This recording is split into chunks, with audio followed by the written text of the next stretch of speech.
శ్రీమాత్రే నమః.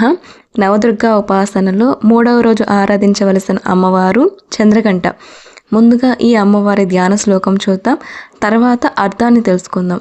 పిండజప్రవరారూఢ చండకోపాస్త్రకైర్యుత ప్రసాదం తనుతే మహ్యం చంద్రఘంటేతి విశ్రుత. చంద్రఘంట ఏమిటి ఈ తల్లి స్వరూపం? అర్థం అంటే ఘంటాకారంలో చంద్రుణ్ణి శిరస్సుపైన ధరించిన తల్లి అని అర్థం. అంతేకాకుండా ఈ తల్లికి 10 చేతులు ఉంటాయి. పులిని వాహనంగా చేసుకొని ఉంటుంది. ఈ చేతుల్లో కూడా పద్మము, శూలం, గద, కత్తి, అక్షమాల, కమండలము, బాణం, విల్లు, వరద ముద్ర, అభయముద్ర, ఇలా ఈ ముద్రను పట్టి ఆయుధాలను ధరించి ఉంటుంది ఈ తల్లి.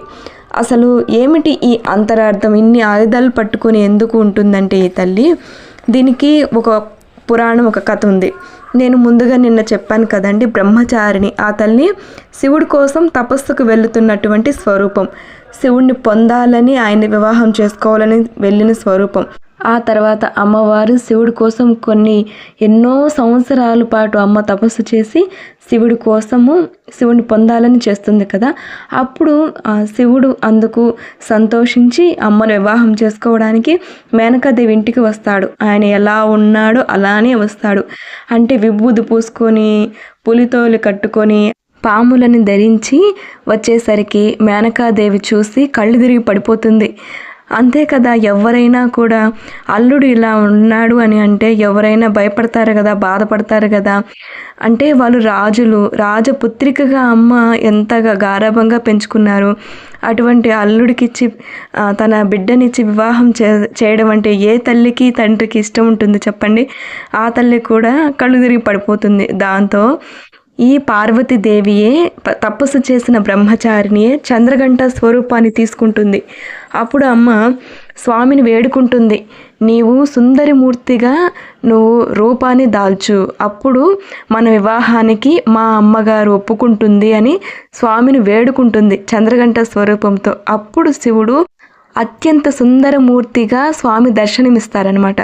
అప్పుడే ఆయనకి చంద్రశేఖరుడు అనే నామం వస్తుంది. అంటే చంద్రఘంట అమ్మవారు శివుడిని వేడుకుంటే చంద్రశేఖరుడిగా మారుతాడు. అంతేకాదు, శివుడికి చంద్రుణ్ణి ధరించిన తలపై చంద్రుణ్ణి ధరించడం వల్ల చంద్రశేఖరుడు అనే నామం కూడా ఉంది. ఈ 2 విధాలుగా చెప్పవచ్చు. అంత రహస్యం ఉన్నది ఈ చంద్రఘంట అమ్మవారు నామం యొక్క రహస్యం. సరే, దాంతోపాటు ఆ తర్వాత వివాహం అయిపోతుంది. మళ్ళీ వాళ్ళు కైలాసానికి వెళ్ళిపోతారు. కైలాసానికి వెళ్ళి చూసేసరికి ఎలా ఉంది శివుడి గృహము?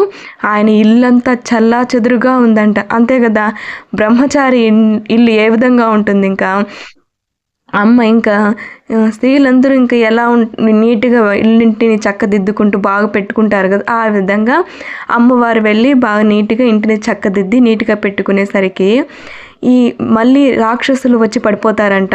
ఎక్కడ? కైలాసంలో గబ్బిలాల రూపంలో వచ్చి పడిపోయి ఇంటినంతా నాశనం చేసేస్తాయంట. చల్లా చెదురు చేసేసరికి అమ్మవారికి విపరీతమైన కోపం వచ్చేస్తుందంట. దాంతోపాటు ఇక్కడేమో శివుడేమో ఆయన మహాజ్ఞాని, ఎప్పుడు జ్ఞానంలో ధ్యానంలో రమిస్తూ ఉంటాడు. ఆయనకి ఇవేమీ పట్టనట్టుగా ఉంటాడు. కానీ అమ్మవారు అలా కాదు కదా, అమ్మ అన్నిటినీ చక్కదిద్దుకోవాలి. కాబట్టి అమ్మవారు ఈ 10 ఆయుధాలను పట్టుకొని కోపంతో ఆ శత్రువులన్నింటినీ ఘంటానాదం చేస్తుంది. ఆ గంట శబ్దంతోనే ఎంతోమంది రాక్షసులు నాశనం అయిపోతారు. ఆ ధ్వనికి వారి యొక్క చెవుల్లో నుంచి రక్తం కారి అక్కడికక్కడికి కుప్పలుగా పడి చనిపోతారనమాట. నిజానికి ఈ చంద్రఘంట సాధన అనేది చేస్తూ ఉంటే ఆ సాధకుడికి ఏమొస్తుంది అని అంటే అపమృత్యు భయం ఉండదు. ఇప్పుడు మనం చూస్తున్నాం కదా, చాలా వరకు చాలామంది అపమృత్యాలే వస్తున్నాయి. అంటే యముడు ఒక సంకల్పం తీసుకుని ఇతన్ని తీసుకువెళ్ళాలి అని వచ్చిన అమ్మ తన ఘంటా శబ్దంతోనే ఆ యముడిని తరిమేస్తుందంట. ఎప్పుడైతే అమ్మ ఆ సాధకుడిని విడిచి వెళుతుందో అప్పుడే అతని ఆయుర్దాయం తీరినట్లే అని అర్థం. అమ్మ అతన్ని వీడనంత వరకు అతనికి ఎటువంటి భయాలు ఉండవు. అపమృత్యు భయాలే కాదు, ఎటువంటి భయాలు కూడా అమ్మ తొలగిస్తుంది. అసలు కంటికి రెప్పలా కాపాడుకుంటుందండి. మనమే కాదు, అమ్మవారు కూడా నా బిడ్డ ఎప్పుడు వస్తాడా అని ఎదురు చూస్తూ ఉంటుంది. దానికి కావాల్సినవన్నింటినీ కూడా అమ్మ సమకూరుస్తుంది, తెలియచేస్తుంది కూడా. సరే, ఇకపోతే ఈ అమ్మవారిని ఎవరైతే సాధన చేస్తూ వస్తూ ఉంటారో వాళ్ళకి అసలు ఇంట్లో కూడా సువాసనలు వస్తూ ఉంటాయండి. మీరు మీ పూజా మందిరంలో ఏ పుష్పాలు, ఒక్క పుష్పం కూడా ఏమీ లేకపోయినా కూడా సువాసన అనేది అద్భుతంగా వస్తూ ఉంటుంది. అలాగే శబ్దాలు కూడా వినిపిస్తూ ఉంటాయి. తెలియకుండానే మంచి కార్యాలు జరుగుతూ ఉంటాయి. ఇలా అన్నిటినీ కూడా అమ్మే చేయిస్తూ ఉంటుంది.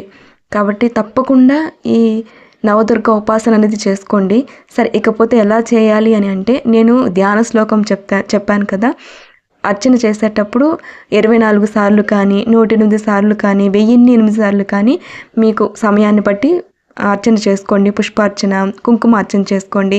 తప్పకుండా నవదుర్గా శ్లోకము ఉదయము సాయంత్రం మీకు ఎన్నిసార్లు కుదిరితే అన్నిసార్లు పారాయణ చేసుకోండి.